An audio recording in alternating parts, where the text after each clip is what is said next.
اپنی نیکیوں سے، اخلاق سے، مذہبی سرگرمیوں سے، رسم و رواج سے کوئی شخص خدا کی بادشاہی کو حاصل نہیں کر سکتا، کیونکہ کلام مقدس ہمیں بتاتا ہے کہ ہماری ساری راست بازی گدی دجیوں کی مانند ہے۔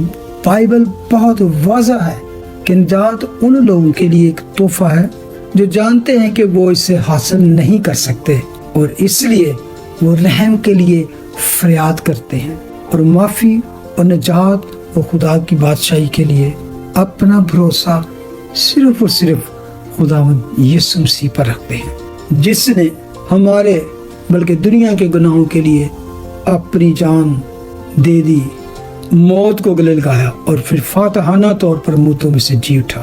اور یہ ڈیوائن کنفرمیشن ہے، الہی تشکیل ہے کہ اس نے انصاف اور خدا کے غضب کو پوری طرح سے پورا کیا، بلکہ خدا کے غضب کو مطمئن کر دیا اور ہمارے لیے نجات میسر کی۔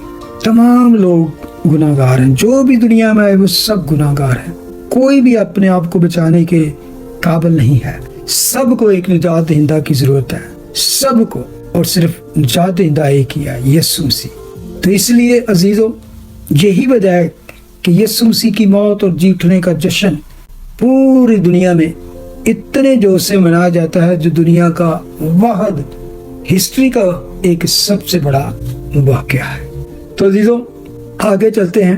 جس طرح کہ میں نے پہلے بھی ذکر کیا تھا کہ ہر نسل کے یہودی آنے والے بادشاہ کے منتظر تھے، بلکہ آپ کہہ سکتے ہیں کہ یہودیوں کا ہر خاندان منتظر تھا، چونکہ ابراہیم کو دیے گئے وعدے داؤد تک پہنچتے ہیں اور ان کی تاریخ میں انبیاء کے ذریعے ان کو بار بار دہرایا گیا، اس لیے وہ سب بادشاہ کی آمد کے منتظر تھے۔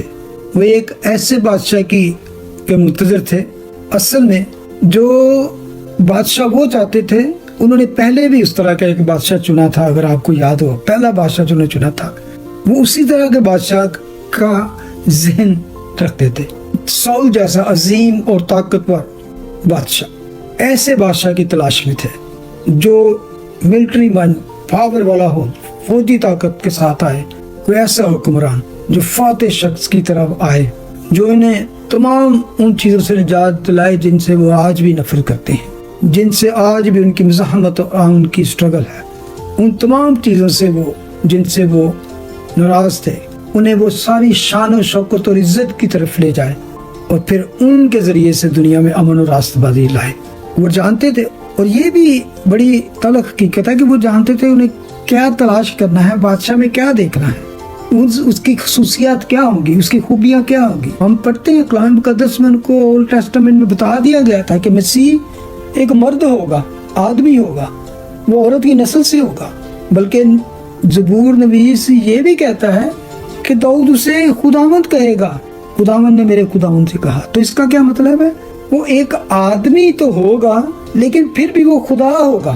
لیکن یہ تھوڑا سا ان کے لیے کنفیوژن تھی، یہ کیسے ہو سکتا ہے؟ یسایہ نے انہیں بار بار یہ اشارہ دیا جب اس نے کہا ایک کنواری حاملہ ہوگی اور بیٹے کو جنم دے گی، تو ایک خدا انسان گاڈ مین کنواری سے پیدا ہوگا۔ جی ہاں، وہ ابراہیم کا بیٹا ہوگا، اسی لیے بائبل میں اس کا نسب نامہ موجود ہے۔ وہ داؤد کی شاہی نسل میں سے ہوگا، وہ یہودا کے قبیلے سے ہوگا، وہ بیت لحم کے قصبے میں پیدا ہوگا۔ یہودیوں کے پاس یہ تفصیلات موجود تھیں جن سے وہ مسیحا کی شناخت کر سکتے تھے، صدیوں سے وہ جس کی تلاش میں تھے۔ اور پھر کیا ہوا؟ پھر یسوع مسیح آیا، ابراہیم کی نسل میں سے، یہودا کی نسل میں، داؤد کی نسل میں، بیت لحم کے قصبے میں، ایک کنواری سے پیدا ہوا۔ اور اس کے بعد صرف یہ نہیں، اپنے کلام اور کام سے اس نے اپنے الہی ہونے کا ایسا ثبوت دیا جو اس دور کی دنیا نے پہلے کبھی نہیں دیکھا تھا، اور نہ ہی اس کے بعد کبھی ایسا دیکھا گیا۔ اور موجودہ دنیا میں بھی قدرت اور قوت کا ایسا مظاہرہ کبھی دیکھنے میں نہیں آیا۔ ہی ڈسپلے ہز پاور۔ کیا انہیں فوراً اسے قبول نہیں کرنا چاہیے تھا کہ یہی مسیحا ہے؟ تمام قابلیتیں، خوبیاں، نشانیاں اس میں پوری ہوئیں، بلکہ اس سے بھی زیادہ جو وہ جانتے تھے یا ڈھونڈ رہے تھے۔ لیکن ان کا مسئلہ یہ تھا کہ وہ شان و شوکت کہاں ہے اور وہ حالات کہاں گئے وہ شان و شوکت کہاں گئی؟ وہ فوجی طاقت وہ کہاں گئی؟ وہ تو ایک عاجزانہ طور پر ایک چھنی میں پیدا ہوا۔ اس کی پیدائش میں اگر دیکھا جائے تو سماجی طور پر وہ نچلے طبقے کے لوگ تھے، وہ نچلے طبقے ہی کے لوگوں نے ہی وہاں شرکت کی۔ چرواہے جو ایک نچلے طبقے کی قسم کا کام تھا، وہ ناصرت کے لانے والے قصبے سے ہٹ کر ایک اور سے بھی کم درجہ کے غریب گھرانے میں پیدا ہوا، جو بالکل سادہ اور عاجز لوگ تھے۔ اور اس نے اس کے بعد بھی اپنے ارد گرد بہت سے ایک سادہ سے لوگوں، عاجز لیم لوگ، بلکہ عجیب سے لوگوں کو جمع کیا۔ وہ پھر انہیں اپنا رسول بنا لیا۔ اس نے کوئی عہدہ نہیں چاہا، کوئی بڑی پوزیشن کے لیے اس نے اسٹرگل نہیں کی، اس نے کوئی بڑی ایجوکیشن نہیں مانگی، اس نے شرافیہ یا اعلیٰ لوگوں سے کوئی دوستیاں پیدا نہیں کی، اس نے کوئی فوج جمع نہیں کی، اس نے اپنی حکمرانی قائم کرنے کے لیے کوئی حکمت عملی پیش نہیں کی، کہ اس نے اس طرح کی اسٹریٹجی نہیں دی۔ اس کے پاس وہ فوجی قوت نہیں، لیکن اس کے باوجود اس کے پاس وہ قوت تھی جو ناقابل تردید تھی، بلکہ بہت واضح دکھائی دیتی تھی، جس کا کوئی انکار نہیں کر سکتا تھا۔ جیسا کہ اس نے اپنی خدمت کے دوران اسرائیل کی سرزمین سے بیماری کو تقریباً نکال ہی دیا تھا۔ ہر طرح کی بیماری، شیاطین، موت، فطرت پر وہ قدرت رکھتا تھا۔ Power over all kinds of disease, demons, death and nature was highly visible and clearly displayed all over the land of Israel. یہ ساری چیزیں پورے اسرائیل میں واضح طور پر دکھائی دیتی تھی۔ اور اس تمام مایوس کے باوجود جو یہودیوں میں مایوسی تھی، ڈس اپوائنٹمنٹ تھی کہ یسوع وہ نہیں کر رہا جو وہ چاہتے تھے، یہ حقیقت ان کے سامنے واضح طور پر موجود تھی کہ اس کے پاس یہ حیرت انگیز الہی طاقت اور قدرت موجود تھی۔ اور میں جب اس پہ غور کرتا ہوں تو اس مایوسی کے باوجود جب وہ آخری فصح پر یروشلم میں آیا تو شاید کم سے کم ایک دن کے لیے ان کی امید تھی کہ شاید یہی ان کا مسیحا ہوگا۔ اس فصح کے دور پر، فصح کے موقع پر یروشلم کھچا کھچ بھرا ہوتا تھا، لاکھوں کی تعداد میں پورے دنیا سے یہودی آ کر وہاں پر، کیونکہ یہ حکم تھا خدا ان کی طرف سے، فصح کے موقع پر وہ وہاں پر آئے۔ اور مجھے ایسا لگتا ہے کہ کم سے کم ایک دن کے لیے ان کی امید جاگ اٹھی کہ شاید یہی ان کا مسیحا ہوگا۔ اور یہ بڑی اور اجتماعی توقع تھی، بے شمار لوگ یروشلم میں موجود تھے۔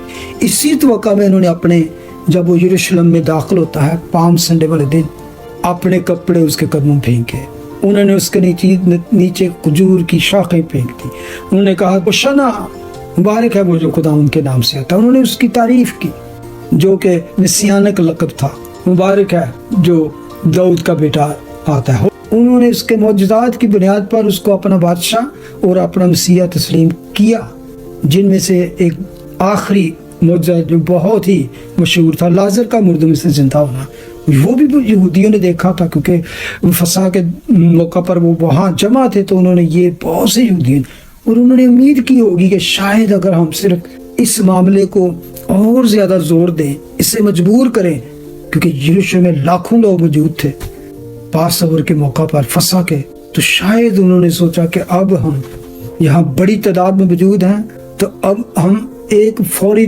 طور پر فوج بھی جمع ہو سکتی ہے۔ انہوں نے اس کو اپنا مسیحا قرار دے دیا۔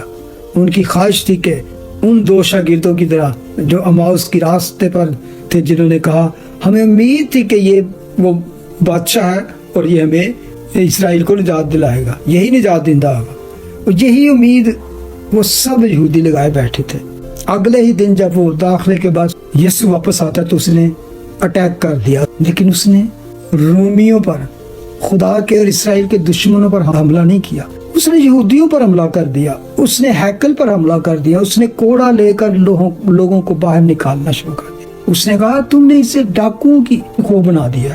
اس نے یہ اپنی خدمت کے آغاز میں بھی کیا تھا، اور اب اس نے یہ اپنی خدمت کے آخری ہفتہ میں کیا، اور یہ ایک بڑی خطرناک بات ہوئی۔ اس نے یہودی مذہبی رہنماؤں پر حملہ کیا، بلکہ اس نے یہودیت کو اس کے بلند ترین مقام پر، اس کی عروج پر، چوٹی پر حملہ کیا۔ ان کی نظر میں یہ ہیکل کی بے حرمتی تھی، ان کے مذہب کی، ان کی یہودیت کی بے حرمتی تھی، یہ سب پر تو اس نے اٹیک کیا، لیکن جو وہ چاہ رہے تھے رومیوں کو اس نے ہاتھ تک نہیں لگایا، کچھ کہا ہی نہیں۔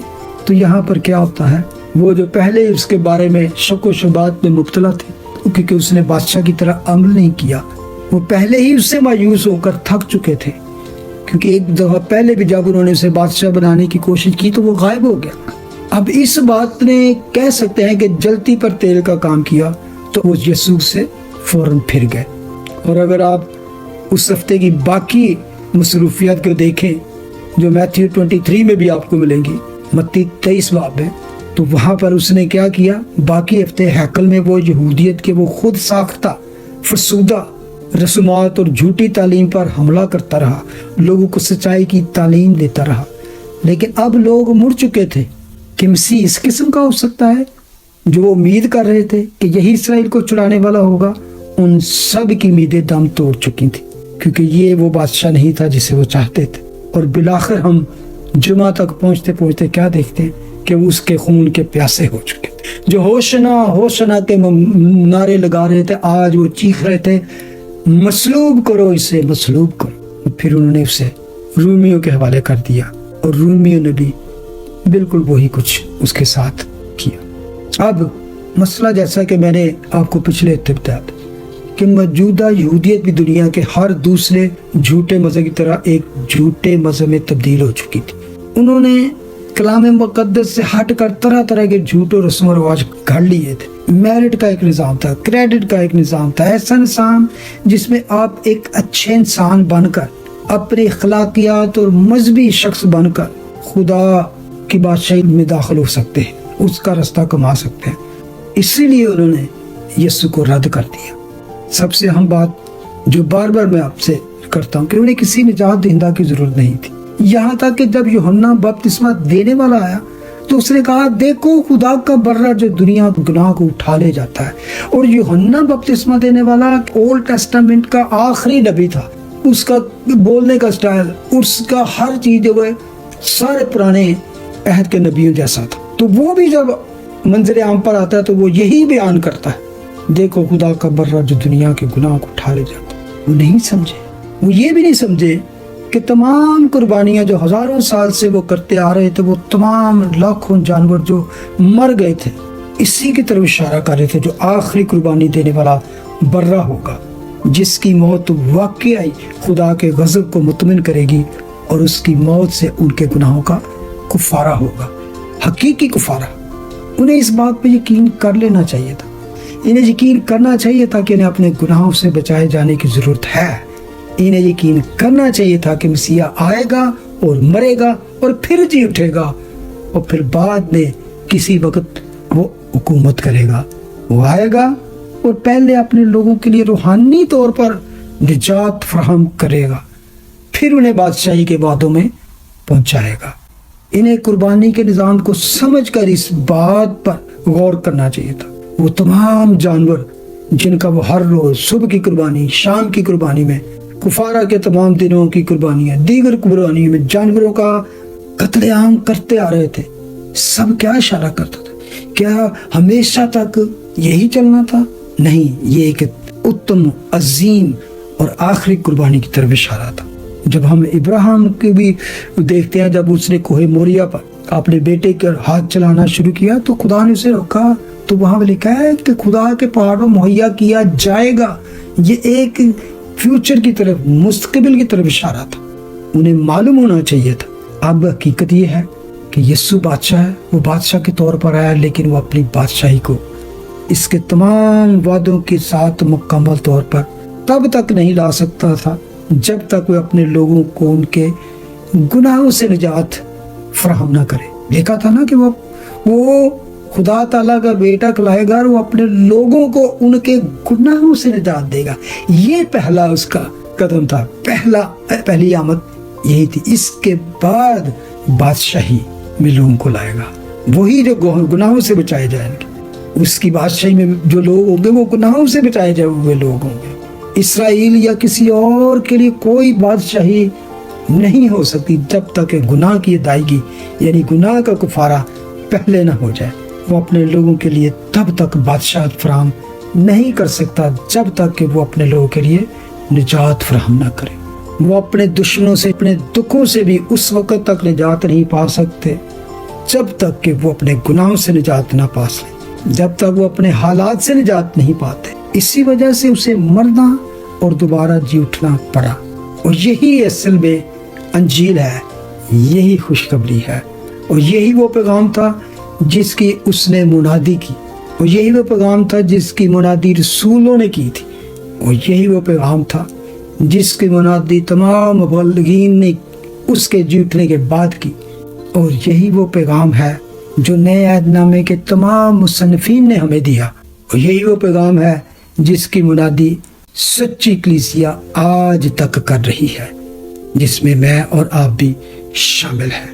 اور جب یوحنا نے یہ کہا یہ خدا کا برا ہے، تو جیسے میں نے کہا انہیں اس نظام کو اس کے تعلق کے ساتھ ملا کر سمجھنا چاہیے جس کے تحت وہ سارا کچھ کر رہے تھے، کہ آخری قربانی اور قابل قبول قربانی پیش کرنے کے لیے مسیحا آ رہا ہے، جس کی طرف سب قربانیاں اشارہ کرتی ہیں۔ لیکن اگر وہ یہ تعلق نہیں بنا سکے تو ان کو معلوم ہونا چاہیے تھا کہ یسایہ 52-53 نے ان کے لیے کیا پیغام دیا ہے۔ دیکھو میرا خادم، یہ یہوہ کے خادم کے طور پر مسیحا کے بارے میں چوتھا لقب ہے۔ جیسے میں نے کہا پہلے بھی یسایہ 42 باب 49 اور 50 باب میں بھی دیکھتے ہیں، تو یہ چوتھی دفعہ یہاں پر ذکر آیا ہے۔ اب یہوہ کا خادم مسیحا، اصل میں یہاں اس باب پہ وہ خود بات نہیں کرتا، لیکن یہ اس کے بارے میں خدا سپیک کرتا ہے، لوگوں کو بتاتا ہے۔ نیز یہاں مسیحا کے بارے میں ایک شاندار پیشن گوئی 5 زمروں میں، 5 حصوں میں پیش کی گئی ہے، جسے آپ 5 سیکشن یا 5 اسٹنزا کہہ سکتے ہیں، اور ہر حصے میں 3 آیات موجود ہیں جو باب 53 کے آخر تک جائیں گی، اور ہم ان 5 حصوں پر آہستہ آہستہ غور کرتے ہوئے آگے بڑھیں گے، اور جیسے جیسے عزیزوں ہم آگے بڑھیں گے یہ بات اور زیادہ گہری، اور زیادہ وزنی، بلکہ اور زیادہ پرلونگ کرتی جائے گی۔ یہ آنے والے مسیحا کی ایک زبردست پریزنٹیشن ہے کہہ سکتے ہیں ان لوگوں کے لیے۔ تو جب عزیزوں ہم اس حصے کے بارے میں غور کرتے ہیں تو ایک اور بڑی قابل غور بات ہے، یہ پیسے جب پورا پڑھتے ہیں نا، یہ یسایہ 53 کا صحیفہ اینڈ تک، تو جب ہم غور کرتے ہیں تو یہ ایک افسوسناک حد تک دکھی حصہ ہے، ایک طرح سے لیمنٹیشن۔ اس کا لہجہ جو ہے جیسے ایک ٹوٹے اور بکھرے ہوئے دل جیسا ہے، جو سسکیاں لے لے کر بلکہ بلک بلک کر کہہ رہا ہے، جو اس کے پس منظر کو اور زیادہ تاریخ بنا دیتا ہے۔ لیکن اس تاریکی اور ماتم کے باوجود جو کردار میں موجود ہے اس کی روشنی ہمیشہ آپ کو ابھرتی اور چمکتی ہوئی نظر آئے گی۔ اب جیسا کہ ہم آیت 13 سے 15 تک آتے ہیں تو ہمیں یہ کیا بتاتا ہے، یہ اگلے جو چیپٹر میں ہم 53 باب کی پہلی آیت سے 12 تک پڑھیں، یہ ایک طرح سے اپنے مسیحا، اپنے بادشاہ خداوند یسوع مسیح سے ہمیں متعارف کرواتا ہے۔ یہ پہلی 3 آیات جو میں پڑھی ہیں یہ ایک طرح سے اگلی 12 آیات کا ایک خلاصہ ہے۔ اگلا 53 باب اسی بات کو جو ان 3 آیات میں ہے بڑی تفصیل کے ساتھ، ڈیٹیل کے ساتھ بتائے گا۔ وہ ہمیں ہمارے مسیحا کے بارے میں بتاتا ہے کہ وہ دکھ اٹھائے گا اور پھر سرفراز ہوگا کہ اس کے جلال سے پہلے اس کی مصیبت آئے گی۔ ان 3 آیات میں ہم اس کو ایک خلاصہ کے طور پر دیکھتے ہیں، ایک سمری کے طور پہ دیکھتے ہیں کہ پہلے مصیبت پھر جلال، اور یہودیوں کو یہ معلوم ہونا چاہیے تھا، ہم سے پہلے ان کے پاس یہ سارا کچھ تھا کہ ان مصائب اور جلال کو باب 53 میں اب تفصیل کے ساتھ دیکھیں گے۔ یہ 3 آیات در حقیقت ہمیں باب 53 کا ایک پیش منظر پیش کرتی ہے، ایک اوور ویو پیش کرتی ہیں۔ میں اس کو ایک مختصر آپ کو چند آیت بتاؤں گا۔ اگر ہم اگلے چیپٹر میں جاتے ہیں تو 3 آیت میں لکھا ہے، اس میں بتایا گیا کہ وہ آدمی مرد غمناک اور رنج سے آشنا ہوگا، یعنی وہ غم سے واقف ہے، اور ہم اسے وہاں پہ مارا ہوا، چھیدا ہوا، کچلا ہوا پاتے ہیں، اور اس کے نتیجے میں اس کی موت واقع ہوتی ہے۔ وہ ایک برہ کی طرح ہے جو 7ویں آیت میں ذبح کرنے کے لیے لے جایا جاتا ہے۔ 8ویں آیت میں وہ زندوں کی زرزمین سے کاٹ ڈالا گیا ہے، یہ ایک عبرانی زبان میں موت کا اظہار ہے۔ پھر